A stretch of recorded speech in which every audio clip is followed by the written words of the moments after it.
No ar, Faixa Livre, rádio jornalismo de verdade, a informação de primeira qualidade, a interpretação e os comentários das notícias, entrevistas, o contraditório.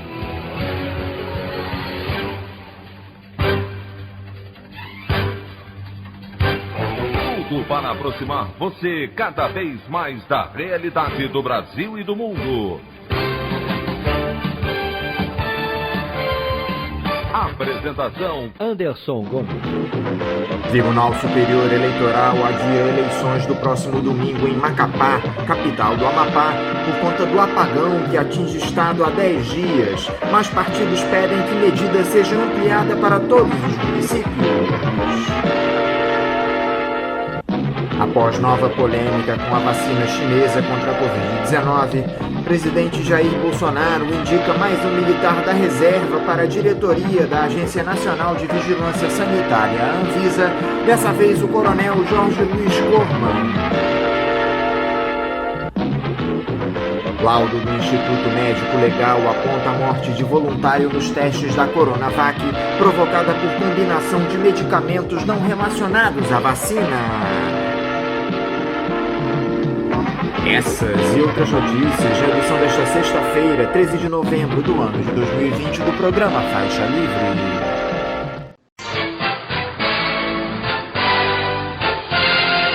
O comentário de Anderson Gomes.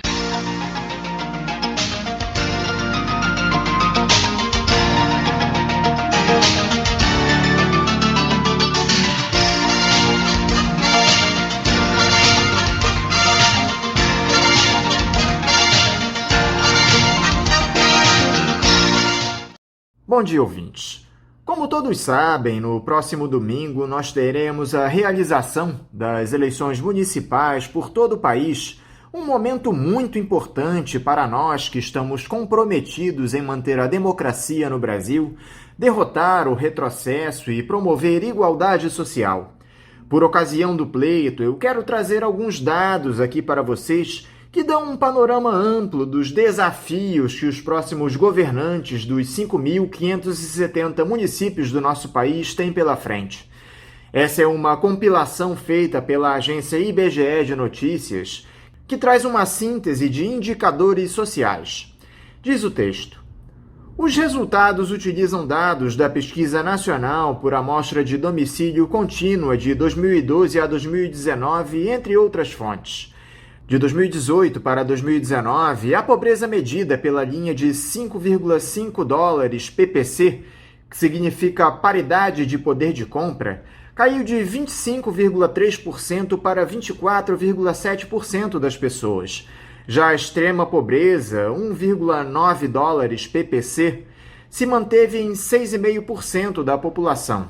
Em 2018 e em 2019, afetando mais da metade dos nordestinos e 39,8% das mulheres pretas ou pardas. O índice de Gini, que é um indicador de desigualdade, caiu em relação a 2018 de 0,545 para 0,543, mas o país é o 9º mais desigual do mundo, segundo o Banco Mundial. Entre 2018 e 2019, a taxa de desocupação caiu de 12% para 11,7%. Porém, a proporção de desocupados há pelo menos 2 anos subiu de 23,5% em 2017 para 27,5% em 2019. Entre os jovens de 15 a 29 anos de idade, 22,1% não estudavam e não estavam ocupados em 2019. O percentual foi menor que em 2018, em decorrência do aumento do nível de ocupação. Em 2019, os estados do Nordeste apresentavam mais de 1/4 dos jovens de 15 a 29 anos que não estudavam nem estavam ocupados, padrão percebido na série iniciada em 2016. Entre as mulheres pretas ou pardas de 15 a 29 anos de idade, 32% não estudavam e não tinham ocupação em 2019, proporção 2,4 vezes maior que a dos jovens brancos nessa situação, 13,2%. Em 2018, segundo o CAGED, Mais de 71 mil contratações ocorreram pela forma intermitente no país, representando 0,5% das admissões com carteira assinada. Em 2019, foram mais de 155 mil contratações dessa forma intermitente, ou 1% das admissões com carteira. 4 em cada 10 trabalhadores ocupados estavam na informalidade em 2019. A informalidade no mercado de trabalho brasileiro, de caráter estrutural, atingia 41,6% dos trabalhadores do país em 2019, ou 39,3 milhões de pessoas. Este indicador se manteve estável em relação a 2018. A proporção era maior na região norte, 61,6%, e menor na sul, 29,1%. Entre pessoas ocupadas sem instrução ou com ensino fundamental incompleto, a proporção de informais era de 62,4%, mas de apenas 21,9% entre aquelas com ensino superior completo.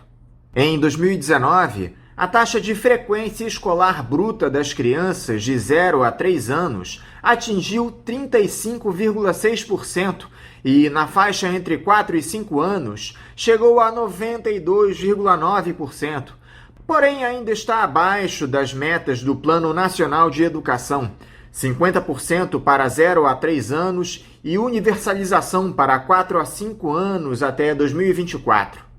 Na faixa de 18 a 24 anos de idade, 35,7% dos jovens brancos frequentavam ou já haviam concluído o ensino superior em 2019.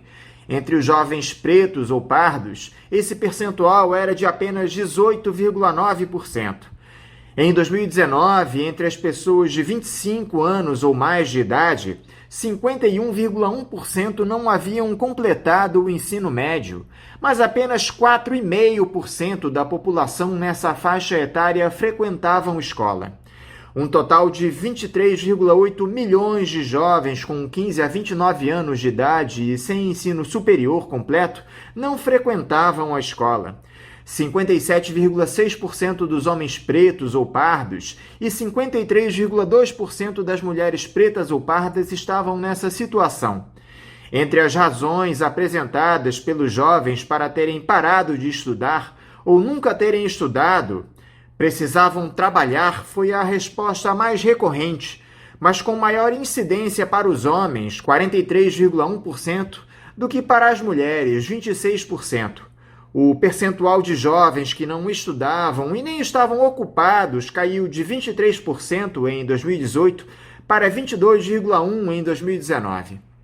É este cenário que os políticos eleitos no próximo domingo terão de enfrentar. Portanto, você ouvinte, pense bem nesses números na hora de depositar o voto na urna e escolha figuras que estejam comprometidas com a redução dessa, que é a verdadeira origem de todos os nossos problemas, que é a desigualdade social. Só o voto responsável é capaz de mudar os destinos do nosso país. A opinião do Faixa Livre. Bandeirantes, 1360. Estamos apresentando Faixa Livre. Voltamos a apresentar Faixa Livre.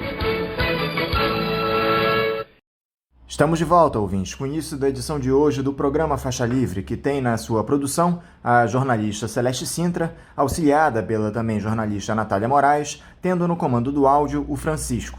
Meu bom dia a todos. E meu bom dia também a você, que pode aqui participar nos enviando mensagens eletrônicas para o endereço ouvinte@programafaixalivre.com.br ou ainda registrando suas participações diretamente nas nossas redes sociais. No Facebook, nossa página é o Programa Faixa Livre. No Twitter e no Instagram, para deixar o seu recado, basta seguir os perfis @PGM Faixa Livre.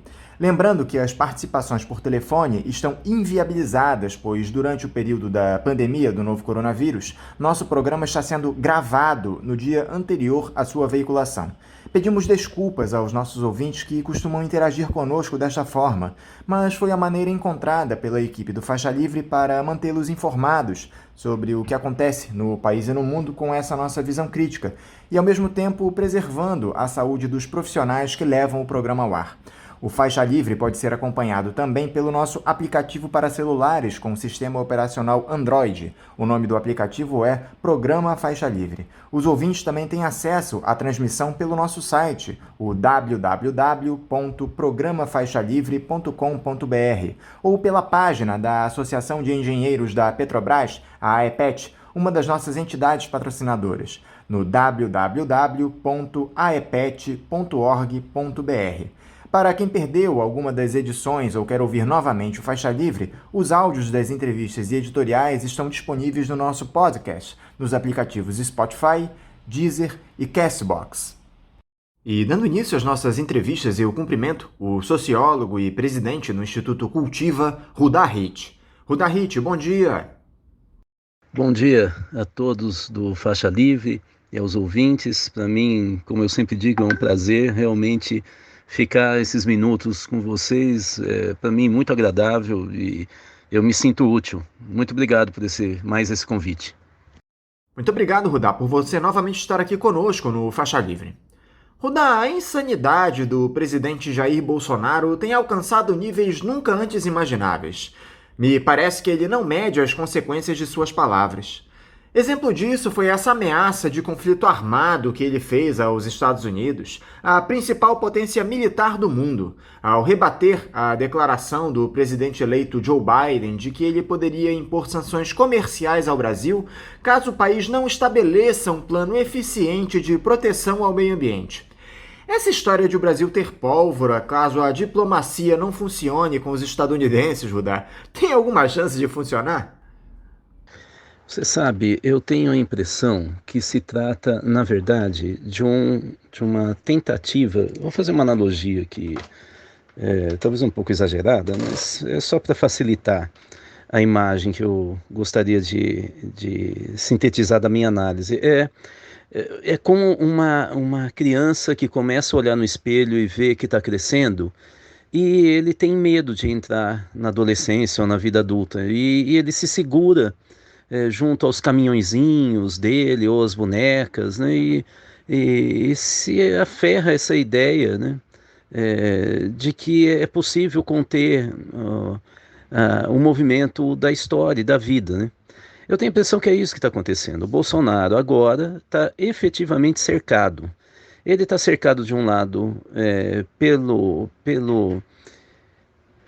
avanço das investigações, mas mais do que isso agora, né? Indiciamento de filho, né?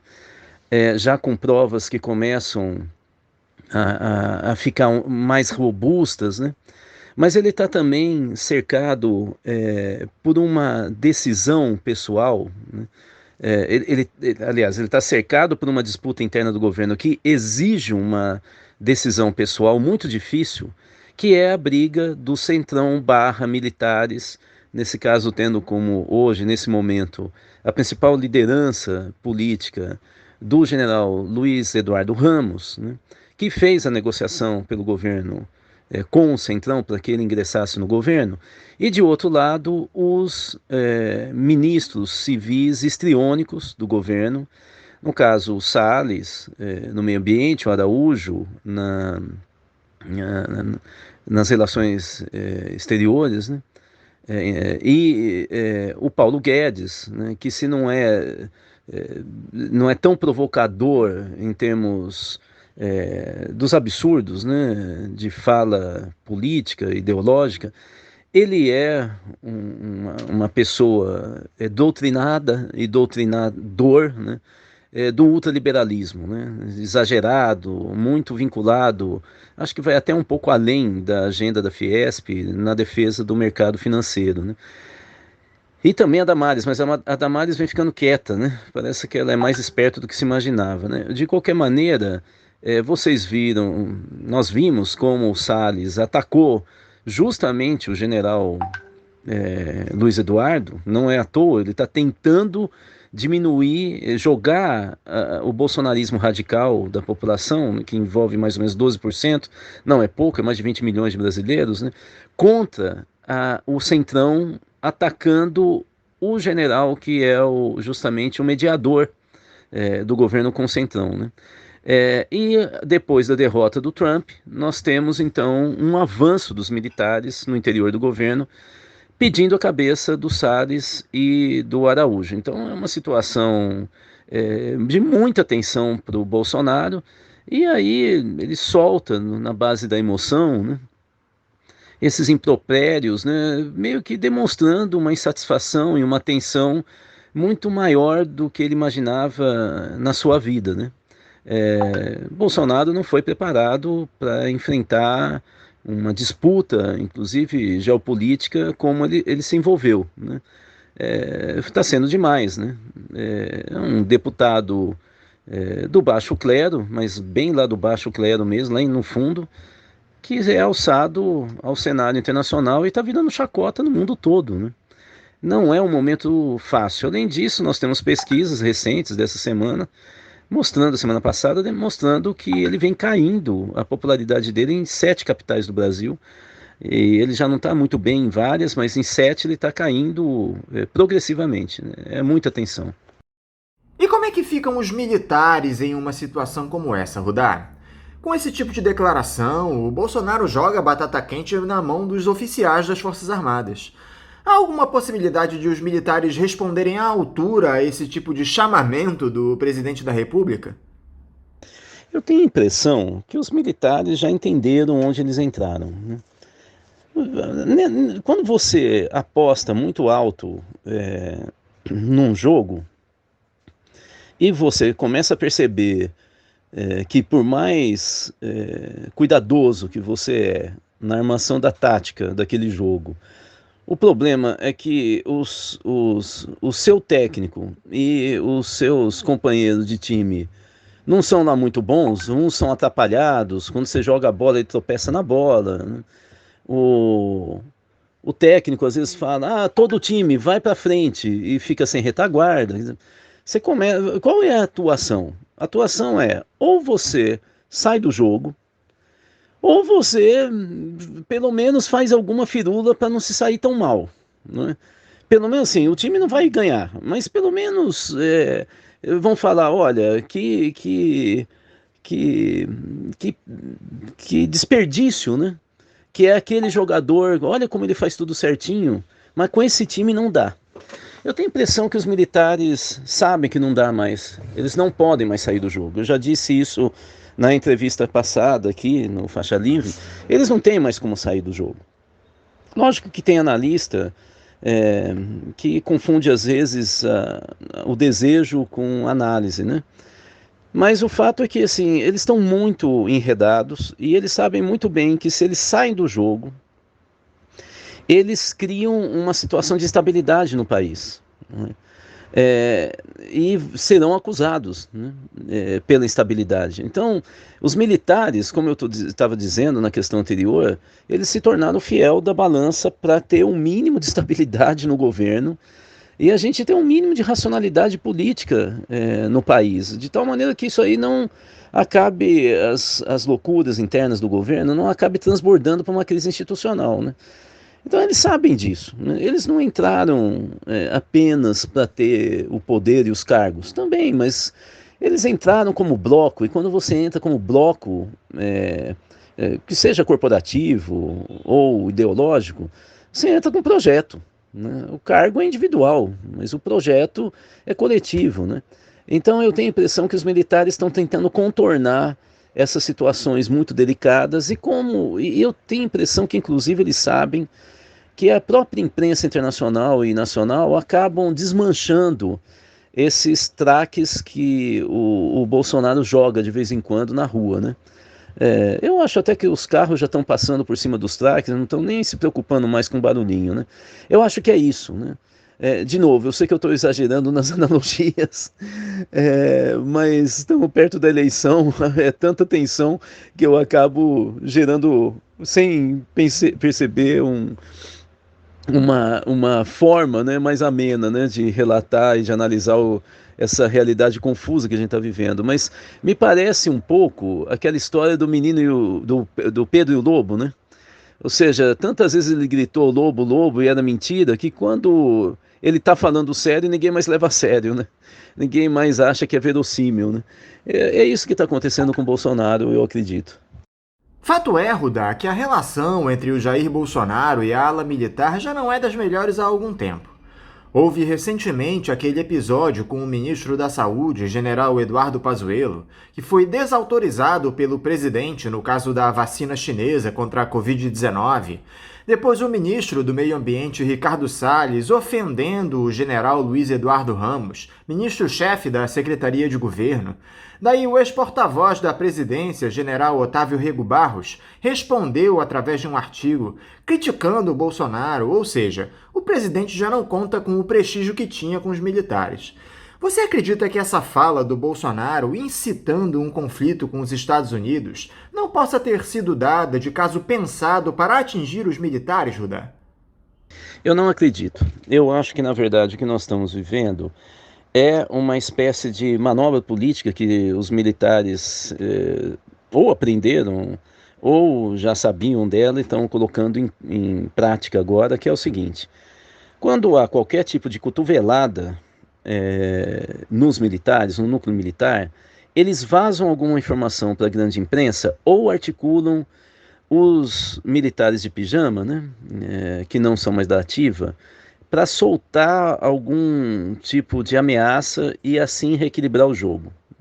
E está dando certo. Logo em seguida o Bolsonaro recua, né?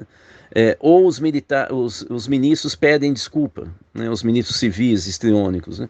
Então eu acho que é um equilíbrio dinâmico que os militares estão sabendo administrar com certa competência, né? Algo que, inclusive, os civis sempre fizeram, né? Pelo menos dos partidos e dos governos mais equilibrados, né? Os civis atuais que estão no governo realmente não parecem pessoas muito talhadas, né, para o jogo político, né? O embaixador dos Estados Unidos aqui no Brasil acabou respondendo a essa declaração infeliz do Jair Bolsonaro, ainda que de maneira não intencional. Ele exaltou o poderio militar estadunidense ao homenagear o aniversário do Corpo de Fuzileiros Navais, ressaltando a presença dos oficiais em vários países, inclusive no Brasil. Se por aqui as palavras do Bolsonaro provocaram enorme preocupação em toda a sociedade civil, Rudá, como é que você acha que o pessoal lá nos Estados Unidos recebeu essa fala do nosso presidente? Eu acho, sinceramente, como eu conheço tanto a Europa, bem a política dos Estados Unidos, eu vou ser muito sincero, não estão achando absolutamente nada, é uma graça, né? Eles sabem muito bem que isso é uma fala completamente desqualificada e sem base. Ou seja, sabe o que acontece? Nós não temos que dar valor para pequenas questões, para perfumaria. A gente tem que ter foco. E é assim que os norte-americanos sempre agiram politicamente, principalmente na política externa, né? Veja o que o Obama fez com o Lula, né? Ele incentivou o Lula a tentar fazer um acordo, mediar um acordo no Oriente Médio, né? Na verdade, pegando o leste europeu, envolvia a Turquia, se não me engano, e o Irã, e se saiu mal, porque os Estados Unidos, que tinham como presidente uma pessoa que falou que o Lula era o cara, né? E depois deixou o cara sozinho com a brocha na mão. Isso é que é a política norte-americana, a política externa. Vocês acham mesmo que eles vão dar valor para um presidente que está mal das pernas e que aí ameaça? Eu acho que eles vão dar tanto valor quanto se deu naquela história do filme do Peter Sellers, né, que no Brasil se chamou um rato que ruge, né? Ou seja, é melhor deixar passar e rir, porque não tem importância nenhuma.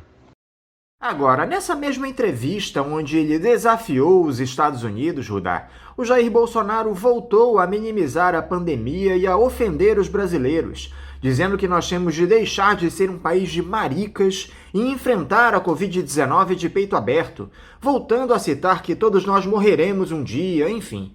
Acho que nem é necessário lembrar as mais de 163 mil mortes provocadas pela doença no Brasil. Já é de conhecimento de todos. Mas esse tipo de declaração do presidente, Rudá, reafirma aquela tese de que ele não passa de um genocida.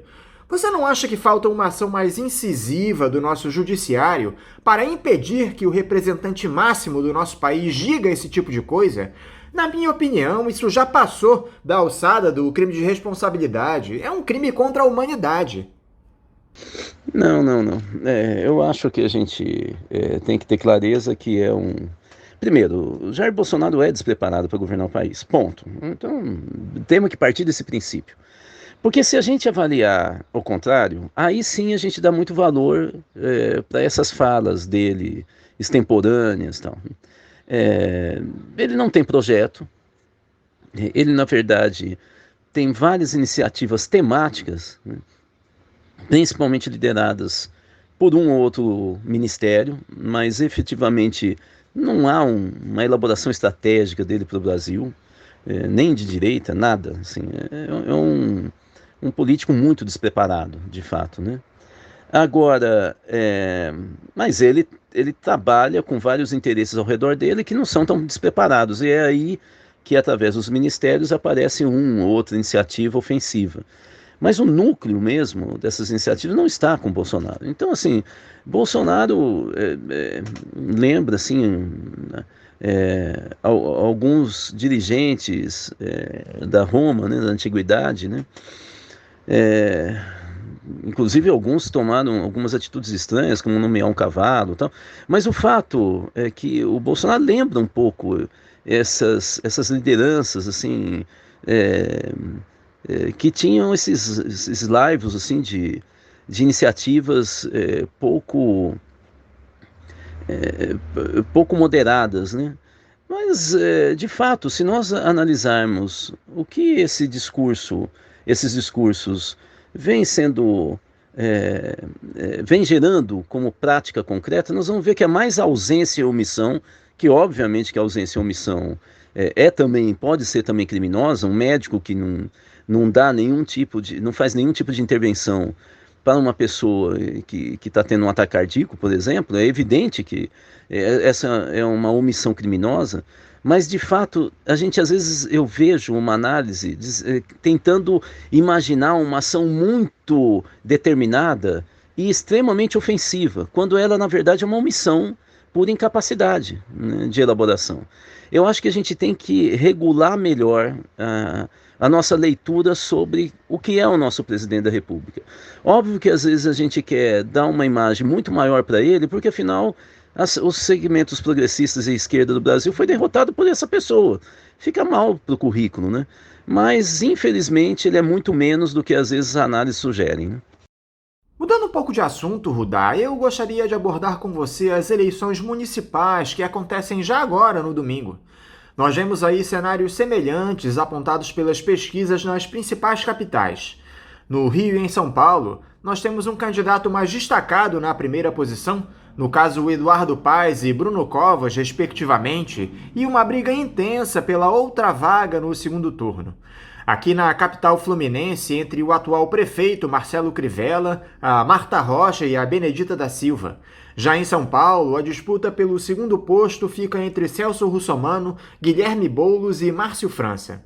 Recife acompanha esses dois centros, Judá, com o João Campos destacado na liderança e uma briga entre Marília Reis, Mendonça Filho e a delegada Patrícia, um pouco mais atrás.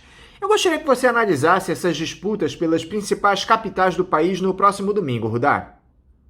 Bom, as eleições nas capitais vêm revelando, primeiro, que o eleitor brasileiro desistiu daquela decisão, talvez marcada por uma frustração muito grande com a política nacional, da eleição municipal passada, há 4 anos, e da eleição nacional e estaduais para governo do estado de 2 anos atrás. Ou seja, o eleitor naquele momento apostou no novo.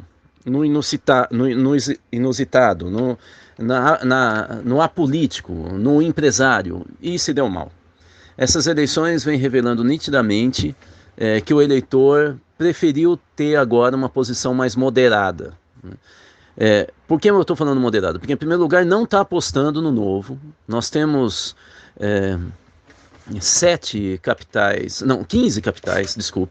15 capitais do Brasil que está apostando no político tradicional, né? Assim, na reeleição ou em políticos que já governaram os estados, né? Isso não é pouco. Em segundo lugar, o eleitor não está apostando no bolsonarismo. Quem fez campanha citando o Bolsonaro está muito mal, ou mesmo quando estava lá na frente, ao reforçar a imagem quando o Bolsonaro despencou. Caso do Russomano e caso dessa queda mais lenta, mas também do capitão Wagner em Fortaleza. Mas há vários casos. Aqui em Belo Horizonte, então, virou chacota o candidato bolsonarista, né? Que inclusive chegou a declarar que não aceitava a vitória do Biden. Para a gente ver o nível desse pessoal, né? Mas de qualquer maneira, essa é a primeira questão. Quer dizer, o eleitor voltou a ter uma posição mais moderada, de uma aposta menos arriscada, né, nessa eleição. Nós estamos tendo uma troca de guarda na esquerda. Toda vez que você tem uma transição num bloco, da hegemonia de um bloco político ideológico, evidentemente que essa transição carrega também uma mudança da leitura do eleitor em relação àquelas forças políticas ou partidárias, né? Então nós estamos tendo uma troca muito importante de guarda do PT para o PSOL, né? Em São Paulo, do PT para o PCdoB em Porto Alegre, uma mudança importante também do bloco hegemônico do campo de centro-esquerda no Rio de Janeiro, que sempre foi liderado pelo PSOL, mas mais especificamente agora fica claro pelo Freixo, que ao não ser candidato, ele demonstra que o PT não é a segunda força do bloco de esquerda no Rio, possivelmente o PDT. Marta Rocha é uma liderança que esteve aliada ao PT, foi vice na chapa do Bittar, foi nomeada para o alto comando, para uma ação de comando na PM, a partir de indicação do PT, né, no governo que o PT era vice, né, do Estado. Então, assim, tem que ficar claro, inclusive, que as ações do Quaquá, a liderança do Quaquá, está sendo, mais uma vez, muito questionada pelo eleitor mais à esquerda, ou progressista do Rio de Janeiro, né? Ele não está cravando. Eu estou dizendo isso porque Benedita, nós podemos talvez, a única crítica que a gente poderia fazer a ela é que ela é de uma geração anterior do PT, mas isso não quer dizer muita coisa, né? O que eu estou querendo dizer com isso? Não é que ela está envelhecida, é que talvez não esteja na memória do eleitor carioca o que ela é, e pode estar se confundindo talvez com as alianças, com o MDB e tal, né? Mas não é a figura dela, evidentemente, né? E eu imagino que tem a ver, portanto, com a forma como o Quaquá conduz a política no Rio de Janeiro, né? O dirigente do PT, né, carioca, né? A esquerda não está indo mal nas cidades acima de 100 mil habitantes, né? Aqui em Minas mesmo, onde eu estou, está indo muito bem em Contagem, Juiz de Fora, está em primeiro lugar. Em Contagem deve ganhar no primeiro turno, mas se for para o segundo vai ser um massacre. E em Juiz de Fora, que é outra cidade importante, na divisa já com o Rio de Janeiro, na zona da Mata Mineira, nós temos a Margarida Salomão, deputada federal, né, com 32% da intenção de voto, né? Assim, disparou, né? Portanto, assim, o PT esquerda, não citei o Edmilson, né, em Belém, que deve ganhar no primeiro turno, era do PT, foi prefeito pelo PT e foi para o PSOL. A própria Marília Campos, né, em Recife, a situação não é assim um desastre para a esquerda, não. Mas é um desastre para o bolsonarismo e é um problema para o PT, principalmente no caso das capitais e do Centro-Sul, que percebe-se que ele está perdendo a hegemonia desse bloco progressista ou de centro-esquerda. Agora, em Belo Horizonte, parece que a eleição já está definida, com a vitória em primeiro turno do prefeito Alexandre Calil. Ele acumula uma larga margem em relação a todos os rivais na disputa pela prefeitura. O que explica essa vantagem enorme do Alexandre Calil, Rudá? Calil é uma surpresa muito grata para a política mineira. Ele vai já disputar, na verdade a vitória dele no primeiro turno, acachapante, já o credencia para ser candidato a governador. E vou te dizer claramente, é uma das raras situações que o candidato a prefeito ganhando e saindo ao governo, a candidatura do governo do estado 2 anos depois, não vai ofender o eleitor. O eleitor mineiro, o eleitor de Belo Horizonte sabe nitidamente que ele é candidato a governador. Isso está estampado em toda a imprensa, nas redes sociais. Então, isso é raro, né? Porque quase sempre o eleitor acha que isso é um estelionato, né? Ele mentiu, né? Mas, na verdade, o Calil ele fez uma gestão importantíssima, em primeiro lugar, porque ele trouxe para dentro do governo dele forças de centro, mas também de esquerda. O primeiro líder do governo dele na Câmara era um líder importantíssimo do PCdoB aqui de Minas, que é o vereador Gilson Reis, né? E que é o presidente da Confederação dos Sindicatos de Escolas Particulares, Trabalhadores de Escolas Particulares do Brasil. Não é qualquer pessoa. Se você for conversar com os gabinetes das secretarias da área social do governo Calil, você vai encontrar um monte de petista e gente do PCdoB. Então, e mais do que isso, a pandemia transformou o Calil num governante que cai feito uma luva na intenção do eleitor médio, segundo as pesquisas que nós temos no Brasil recentes, né? Que é um governante firme, que ele não tem medo de se expor, e que ele assume uma postura paternal, ou se for mulher, maternal, em relação à população. O Calil, no meio da pandemia, falou: prefiro perder 10 mil votos do que 10 mil vidas, e calou fundo no eleitor de Belo Horizonte. Então, uma quantidade imensa do eleitorado progressista, né, de Belo Horizonte, vamos lembrar que esse eleitorado votou por muitas eleições, ou no PT ou no PSB, que se alternavam muitas vezes em aliados na gestão da prefeitura, né? Depois, ainda nessa aliança do PSB, elegeu o Márcio Lacerda e depois ele deu um chapéu no PT e foi para o Aécio Neves, justamente no momento que ele começaria a sua derrocada, né? Agora vem o Calil. Essa é a novidade, não foi o Márcio Lacerda, mas foi o Calil, né? E o Calil sabe muito bem do que ele está fazendo. Quando ele tomou posse, ele disse claramente, eu acho que essa frase resume um pouco como ele vem atuando, ele disse o seguinte: agora não é mais mortadela, fazendo uma alusão ao PT, nem coxinha, fazendo alusão ao PSDB. Ele disse: agora é quibe, fazendo alusão ao seu traço nasal que não nega as relações árabes, né? Então fica muito nítido que ele jogou com muita clareza. Só mais um dado para o eleitor que não é daqui: a campanha dele foi feita a partir de uma peça publicitária que ele espalhou pela cidade toda, que era o rosto dele, pegando quase todo o banner, muito sério, olhando firme, e ao lado essa campanha publicitária começou com a seguinte frase: há candidatos que ficam sorrindo. Ele fazia alusão, entre outras, a Áurea Carolina do PSOL, candidato do PSOL, que está com 5% de intenção de votos, que aparece sempre sorrindo. Então ele fala assim: há candidatos que aparecem sempre sorrindo. E do outro lado da foto dele, da imagem dele, do rosto, bem sério, aparecia: mas só há um prefeito.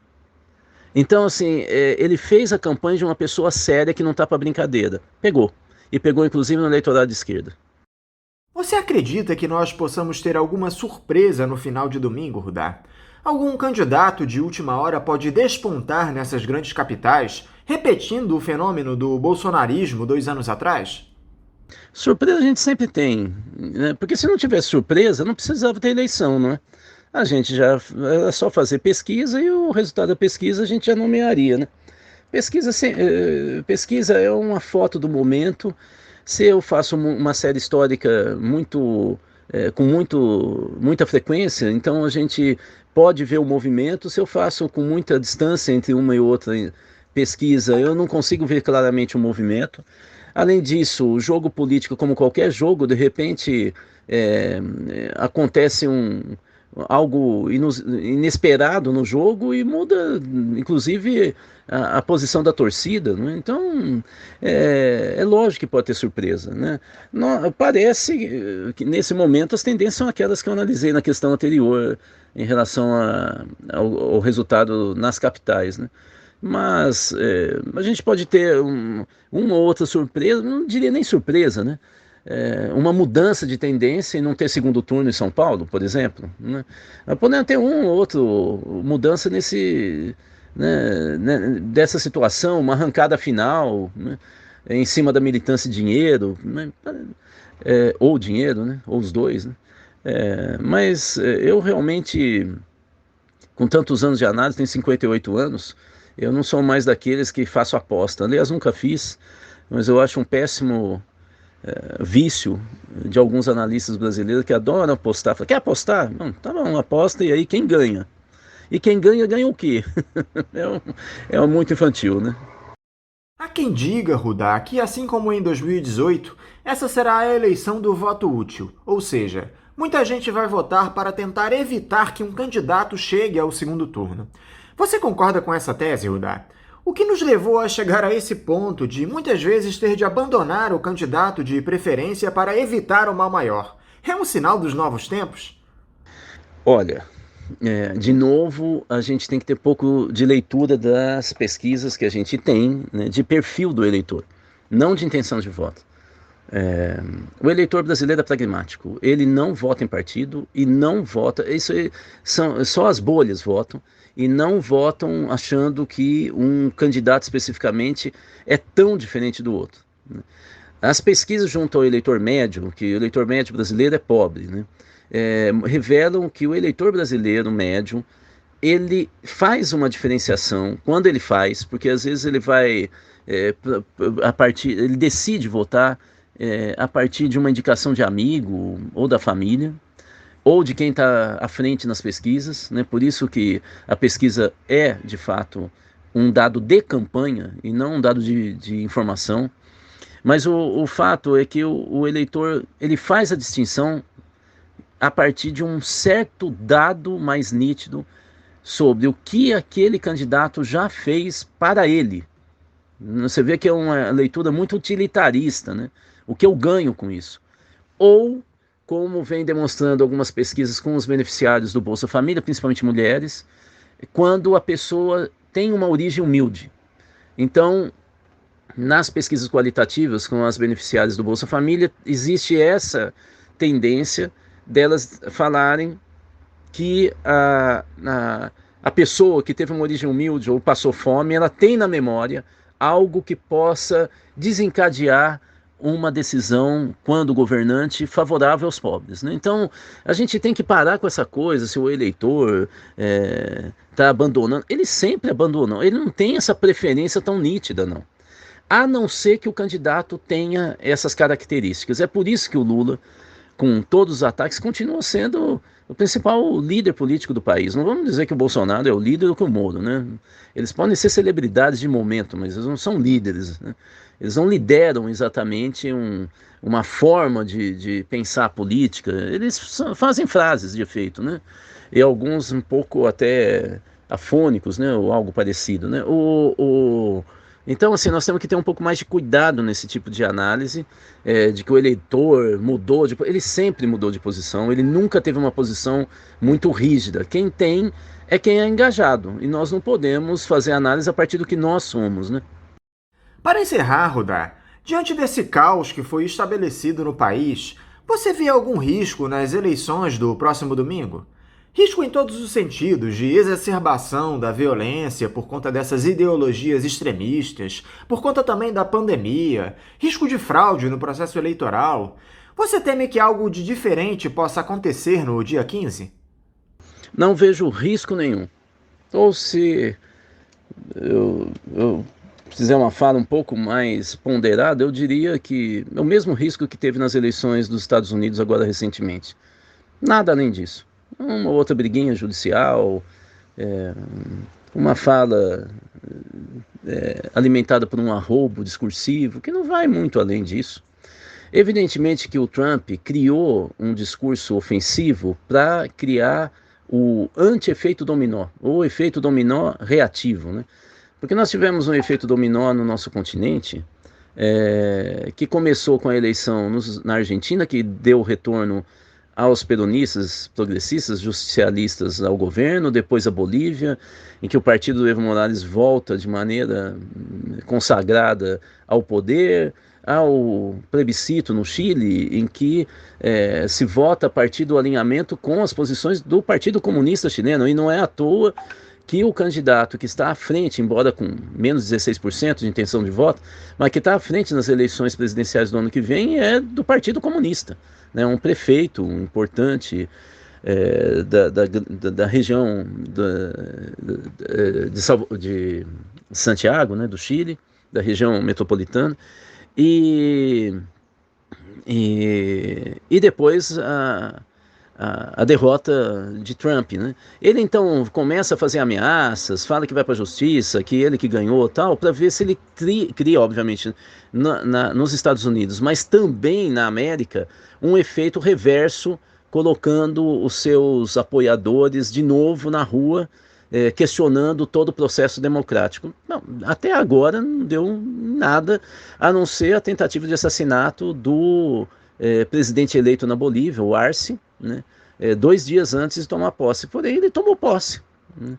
E o Evo Morales voltou, e com multidões o aguardando no ingresso no país. Então, não acho que vá muito além disso, não. Não tem risco nenhum. Vamos parar com esses discursos feito Cassandra, né? Nostradamus é muito bom como literatura, mas nada mais do que isso. Rudahit, muito obrigado por você mais uma vez dialogar aqui conosco no Faixa Livre. Eu te desejo um ótimo final de semana e um forte abraço.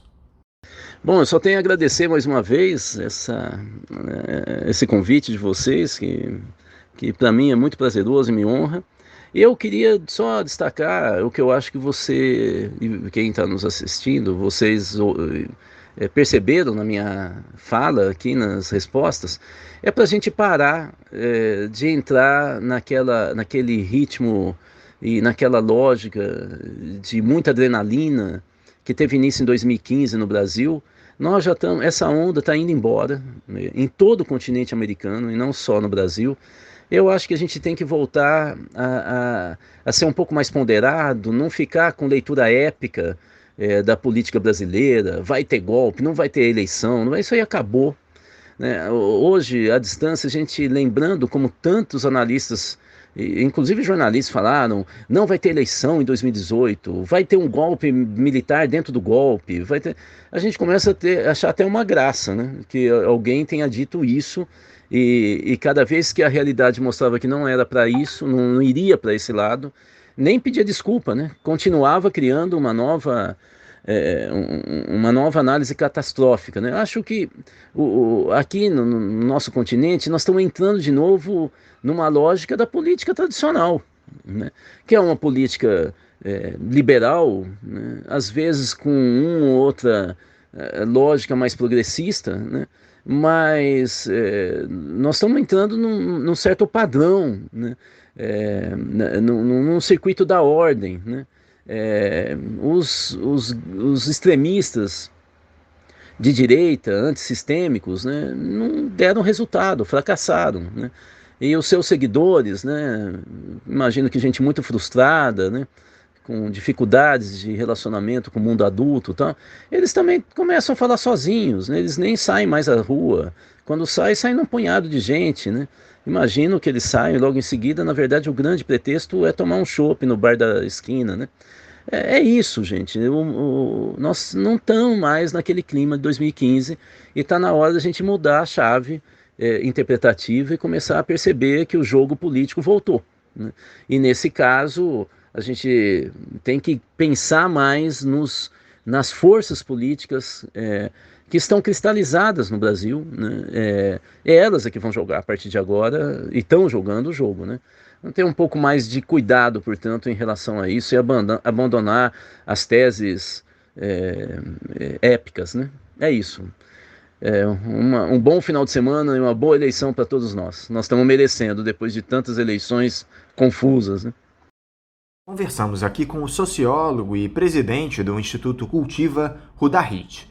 Vamos agora ao nosso primeiro intervalo. Voltaremos já já. Voltamos a apresentar Faixa Livre. Já voltamos, ouvintes, e agora eu saúdo o professor de História aposentado da Universidade Federal do Rio de Janeiro, a UFRJ, e presidente do Movimento em Defesa da Economia Nacional, o MODECON, Lincoln de Abreu Pena. Lincoln Pena, bom dia! Bom dia, Anderson. Bom dia a toda a equipe do Faixa Livre e aos nossos caros ouvintes e companheiros. Muito obrigado, Lincoln, pela oportunidade de mais essa entrevista para nós aqui no Faixa Livre.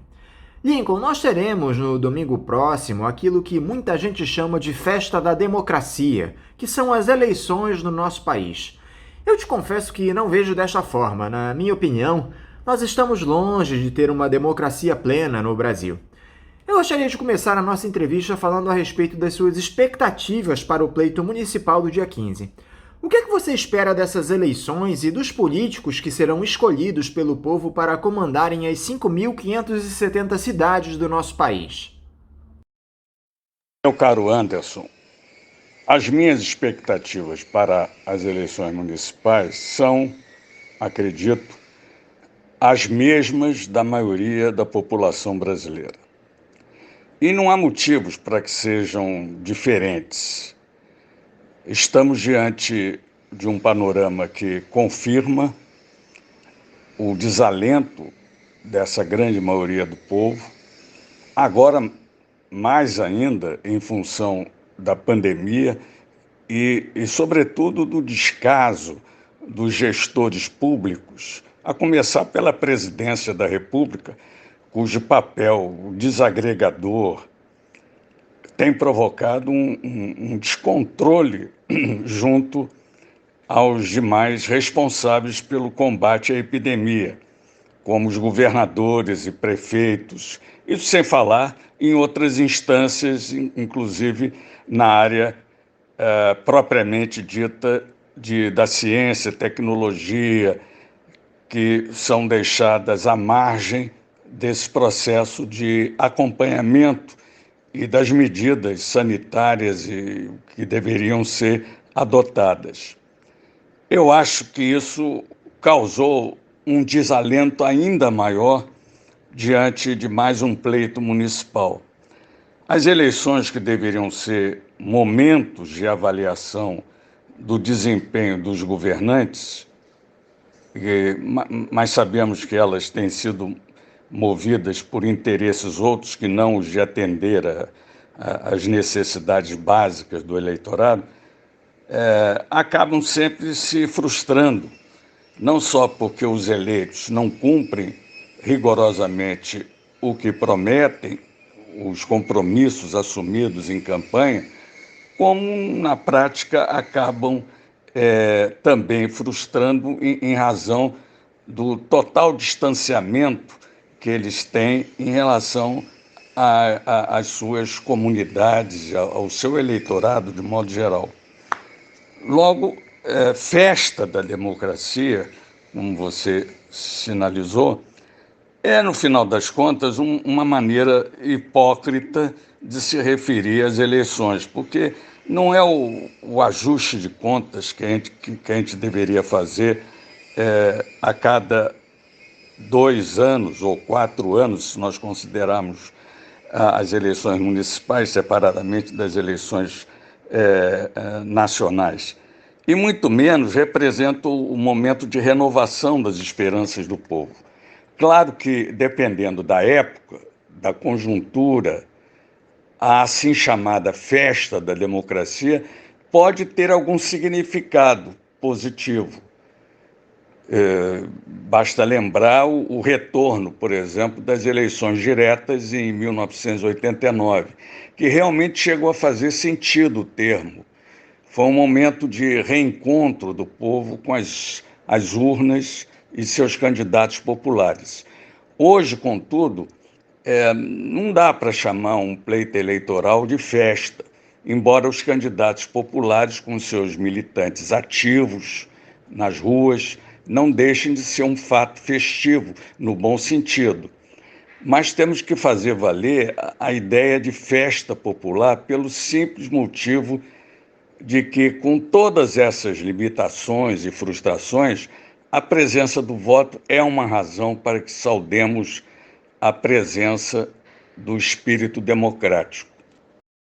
Você acredita que essas eleições podem provocar mudanças significativas no nosso país, Lincoln? Em meio a tanto ódio, tanta ignorância, é possível que se abra um novo horizonte com esse pleito? O que precisa ser alterado por esses políticos, na sua opinião, Lincoln? Anderson, não há razão para que se espere mudanças significativas. Não só porque não se trata de um pleito municipal, portanto restrito aos chamados entes federativos das cidades brasileiras, numa república federativa, que é preciso que se lembre, cuja autonomia desses entes federativos é e tem sido cada vez mais restrita, como o estado de desânimo e desapreço em relação aos políticos por parte do eleitorado, não autoriza ninguém que possamos dizer que haja uma expectativa de alteração em profundidade de uma realidade cada vez mais perversa para o povo, sobretudo. E isso se reflete nos serviços públicos, de maneira acentuada e progressiva, sem falar do próprio descaso com os próprios servidores públicos. É claro que nessa eleição há um componente que deve nos chamar a atenção. Eu me refiro ao fato de haver um certo descrédito também da figura do mito. O capitão da reserva que virou presidente será julgado, mesmo se tratando de uma eleição para prefeitos e vereadores. Afinal, todos sabem que Bolsonaro discrimina os prefeitos de cidades mais ou menos importantes pelo simples fato de serem seus adversários e se oporem aos seus desmandos de sua governança, ao seu já obsessivo desejo de ser reeleito. Mas, em geral, não vejo mudança que justifique grandes esperanças. De qualquer forma, toda eleição é e será sempre um momento de aprendizagem por parte do eleitorado. Não é por outro motivo que os votos nunca são rigorosamente ideológicos ou partidários, salvo, é claro, o dos eleitores que sustentam perspectivas bem definidas no campo político e partidário. Lamentavelmente, não vejo razão para que haja mudanças significativas, embora motivos existam, de sobra, dada a situação em que se encontram muitas cidades entregues à própria sorte. O que é que a história pode nos ensinar no que diz respeito a eleições, Lincoln? Muita gente diz que brasileiro não sabe votar, que falta entendimento a respeito da realidade do nosso país. Você concorda com essa tese de que a nossa população não consegue eleger representantes capazes de promover as mudanças que a nossa sociedade precisa? O Anderson, eu me lembro que quando o Pelé, que esse ano completou 80 anos, deu uma declaração dizendo que o brasileiro não sabe votar, causou um impacto muito grande por duas razões. Primeiro, porque o Pelé nunca foi uma personalidade muito voltada para as questões políticas. Portanto, uma declaração de cunho político criou uma certa perplexidade até, né? Mas, sobretudo, porque ele fez essa declaração que depois foi repetida e tem sido sistematicamente usada. Eu acho que o brasileiro, como todo eleitor, de um modo geral, isso não acontece apenas no Brasil, está sempre nos processos eleitorais movido pela emoção. Essa emoção, ela pode ocorrer em função do engajamento das pessoas nos processos eleitorais, ela pode acontecer em função das motivações que, afinal de contas, todo pleito acaba provocando. Tanto o dado emocional acaba suplantando sempre a razão. O bom senso, às vezes, é atropelado por uma situação emocional. Eu tomo sempre como exemplo a Alemanha, um país tão significativamente avançado, já no início do século passado, era uma das nações bem prósperas, apesar da grande derrota da Primeira Guerra Mundial, que levou a uma crise profunda, crise econômica, política, social, etc., e que aumentou ainda mais o ambiente emocional. Quer dizer, veja bem que aquela Alemanha devastada pela crise, ela foi às urnas durante a República de Weimar, em 3 momentos que deram, ou melhor dizendo, que fizeram a ascensão do Hitler. Em 1928, 1930 e 1932, o Partido Nazista, o Partido Nacional Socialista, como era designado, venceu as eleições e o Hitler se tornou primeiro-ministro. Surpreendentemente, numa Alemanha tão culta, o povo optou entre os conservadores e os comunistas, preferiu um aventureiro, um indivíduo que, afinal de contas, não tinha um passado tão bem representativo do ponto de vista da sua inserção na política alemã e que venceu as eleições. O mesmo acontecendo com Donald Trump nos Estados Unidos, né, que fez uma carreira televisiva com um programa de grande sucesso, sempre financiou campanhas democratas, dessa vez ingressou no Partido Republicano e venceu as eleições. Está aí, não recusando, inclusive, a sua derrota nas últimas eleições. Então, o brasileiro sabe votar no sentido de estar muito atento às suas necessidades e se alguém lança a mão desse expediente e tenta emocionalmente levá-lo à vitória eleitoral, ele acaba fazendo como fez com a eleição de Collor, por exemplo, em 89, né? Que foi também outra candidatura que surpreendeu na época, porque não era dos mais cotados para as eleições, o mesmo acontecendo com Bolsonaro. Portanto, é muito relativo essa questão. Quer dizer, não saber votar ou saber votar, vamos primeiro deixar claro que pode ter aí um componente também discriminatório, né? Achando que o povo é ignorante, é burro, é despreparado. Não é bem isso.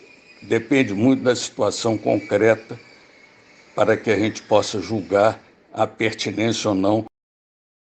Só que além das eleições municipais, Lincoln, nós celebramos no domingo os 131 anos da Proclamação da República, que se deu em um golpe militar, diga-se de passagem, um dos muitos da nossa história. Você acha que nós temos o que comemorar nessa data, Lincoln?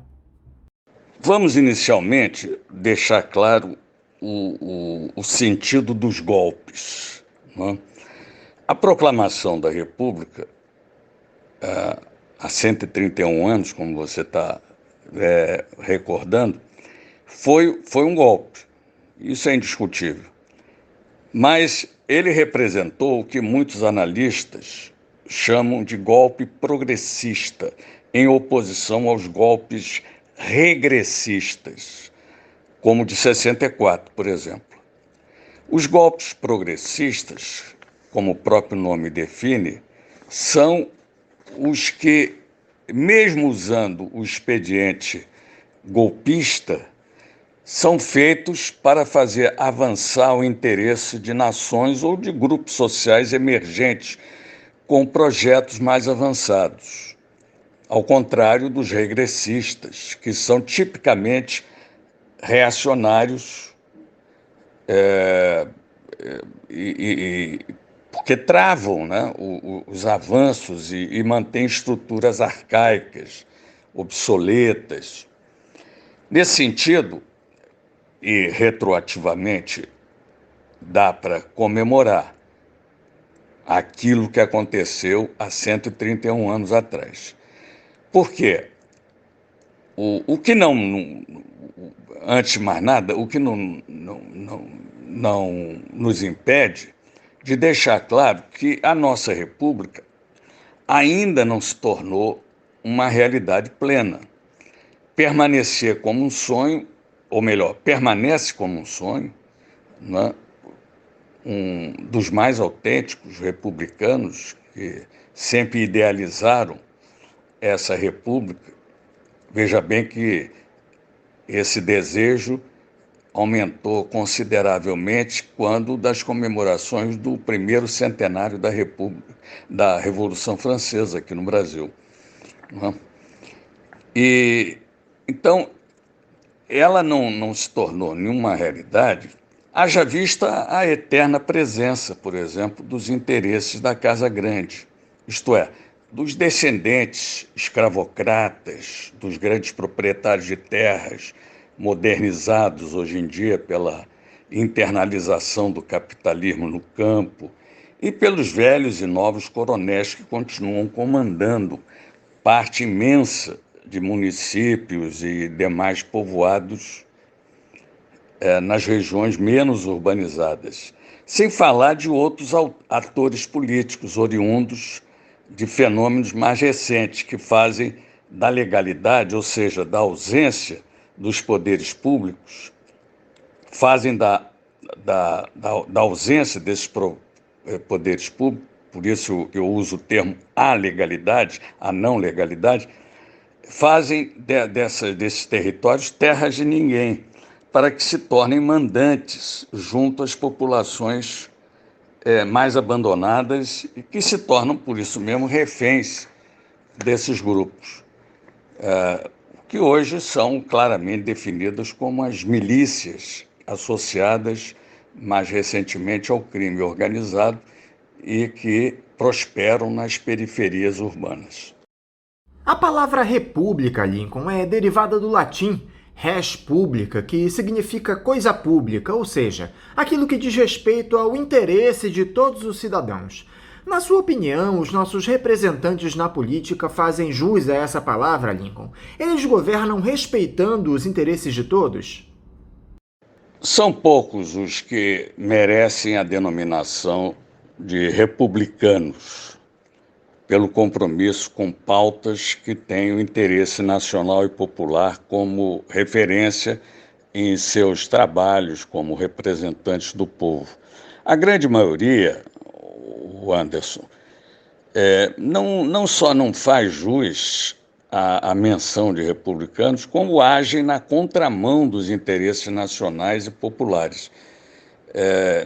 Aliás, assumir a condição de republicano é uma raridade. São raríssimos mesmo os que fazem alusão à República como não apenas um regime, mas como uma prática de cidadania, um exercício permanente de cidadania, né? A esmagadora maioria dos nossos representantes tem apenas um projeto, que é o projeto pessoal. Projeto seja pessoal no sentido de se dar bem na vida, de arrecadar vantagens financeiras, né? Ou profissionais movidos por interesses que às vezes são inconfessáveis. Portanto, nós temos uma parcela ínfima dos nossos representantes que realmente pode a eles ser aplicado o termo república ou republicanos. E o que leva, Lincoln, a que determinados interesses se sobreponham aos da maioria da população do nosso país? A história, de alguma forma, explica essa predominância de determinados estratos da nossa sociedade em relação a outros? Isso ainda seria uma herança dos tempos do colonialismo? O Anderson, o que leva a que o interesse da maioria da população seja colocado à margem por parte de muitos desses seus representantes é, num nível mais geral, o fato de estarmos submetidos ao capitalismo, cujos interesses se fazem presentes no financiamento direto ou indireto nos processos eleitorais. O grande capital, os grandes empreiteiros, os grandes representantes das chamadas classes dominantes, sobretudo ligadas a setores que são vitais para a economia do país e para a economia daqueles que aplicam seus recursos no país,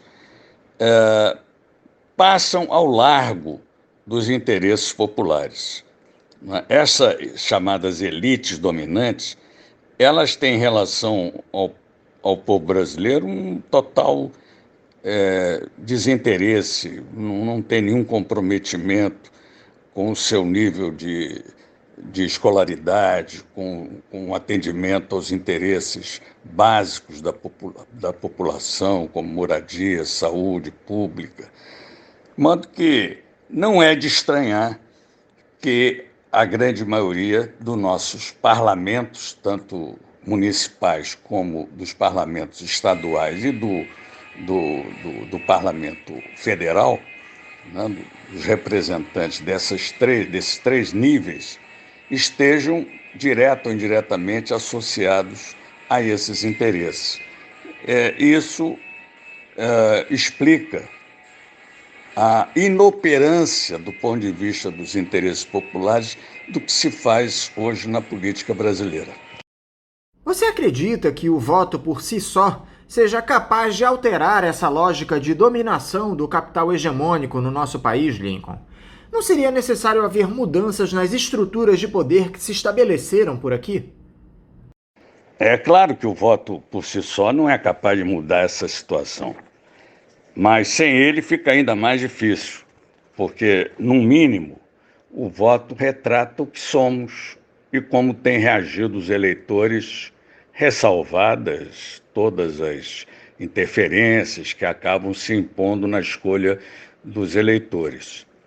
Toda e qualquer mudança precisa ser o resultado de formas de organização do povo, sem o que nada se fará de maneira consequente para mudar esse panorama.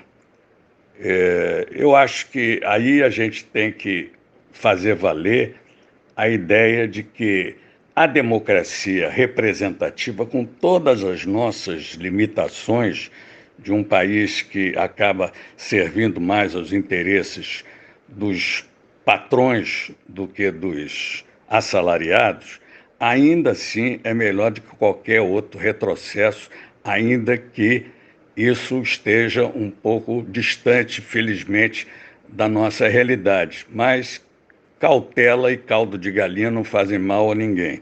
Portanto, vamos prezar as eleições, mas sabendo conscientemente que por si só elas não vão resolver os problemas do povo brasileiro. Para encerrar, Lincoln, eu gostaria que você falasse um pouco a respeito do belo artigo de sua autoria, que ganhou o título de Culto ao Ódio. Nós compartilhamos nas nossas redes sociais. Inclusive, ele vem bem a calhar para o momento que o país atravessa. Fala um pouco aqui pra gente, Lincoln, por favor, sobre o que tem nos levado a todo esse quadro de intolerância. Bom, eu agradeço aí o acolhimento e a divulgação desse artigo, mas o culto ao ódio, é o título que eu dei, e que tem sido uma característica, por sinal, da política dos representantes do autoritarismo, de um modo geral, não só no Brasil, mas nessa chamada onda conservadora, que mais do que conservadora é uma onda autoritária, e que caminha na direção do totalitarismo. Portanto, toda e qualquer referência ao fascismo, por exemplo, não é uma coisa descabida, não. Nós precisamos entender que, em determinados momentos, o capitalismo lança mão de recursos extralegais.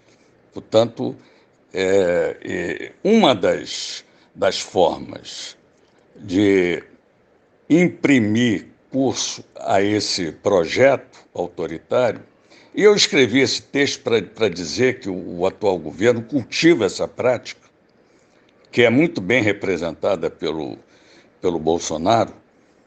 Trata-se de uma política de confronto permanente, com vistas a desqualificar os seus oponentes e se afirmar como o único capaz de externar a vontade do povo. Essa cultura política é um subproduto de nossa cultura política de cunho escravocrata.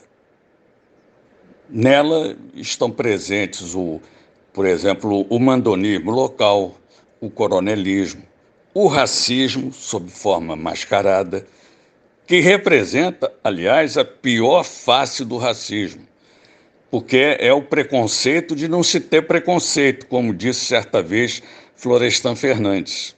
Ou seja, a rejeição à existência do preconceito racial, que é uma maneira de mascarar aquilo que é praticado. O mesmo pode-se dizer do ódio. Ele é atribuído ao outro, ao adversário ou ao inimigo, como prefere dizer o Bolsonaro, mas costuma ser alimentado por quem o pratica. Portanto, foi nesse sentido que eu elaborei esse texto e naturalmente, o tempo vai dizer se ele faz algum sentido. Lincoln, muito obrigado pela disponibilidade de estar aqui conosco no Faixa Livre. Eu te desejo um bom voto no próximo domingo, um ótimo final de semana e deixo aqui o meu abraço. Obrigado, Anderson. Bom voto para todos e a esperança deve ser cultivada permanentemente. Ninguém deve esmorecer diante da adversidade. Vamos resistir sempre na expectativa e na perspectiva de que dias melhores virão. Um abraço a todos. Conversamos aqui com o professor de História aposentado da Universidade Federal do Rio de Janeiro, a UFRJ, e presidente do Movimento em Defesa da Economia Nacional, o MODECON, Lincoln de Abreu Pena.